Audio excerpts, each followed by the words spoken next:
ನನ್ನನ್ನು ಏನ್ ಅನ್ಕೊಂಡಿದ್ದೀರಾ ನೀವು? ಅದು ನನ್ನನ್ನು ಏನ್ ಅನ್ಕೊಂಡಿದ್ದೀರಾ?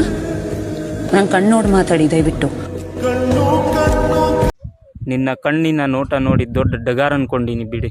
ಸುಳ್ಳು ಬರೀ ಮೈಯೆಲ್ಲ ಸುಳ್ಳು. ಇಂಥವ್ರು ಬರೀ ಸುಳ್ಳಲ್ಲೇ ಬದುಕೋದು. ನೀವು ತುಂಬಾ ಚಿಕ್ಕ ವಯಸ್ಸಿಗೆ ಮದುವೆ ಮಾಡಿದ್ರು ಅನ್ಸುತ್ತಲ್ವಾ? ಹೌದು. ಯಾಕೆ ಚಿಕ್ಕ ವಯಸ್ಸಿಗೆ ಮದುವೆ ಆದ್ರಿ? ಸ್ಕೂಲಿಗೆ 3 ದಿನ ರಜೆ ಸಿಗುತ್ತೆ ಅಂದ್ರು. ಏನ್ ಶಂಡನೂ ಇಲ್ಲ. ಆ 3 ದಿನದಲ್ಲಿ 1 ದಿನನಾದ್ರೂ ಒಳ್ಳೆ ಮಜಾ ಸಿಗುತ್ತೆ ಅಂತ ಹೇಳಿ ಹೂಂದವಳೆ. ಇವನ್ ತಾಯಿನ ಅಡ ಮಕ್ಕಳ ಮರಿ ಯಾರ್ದಾದ್ರೂ ಇರ್ಲಿ, ಲೈಕು ಫಾಲೋವರ್ಸ್ ಎಲ್ಲ ನಮ್ದೇ ಇರ್ಲಿ ಅನ್ನೋರು ಇವ್ರ ನಡ್ರಿ ನಿಮ್ಮ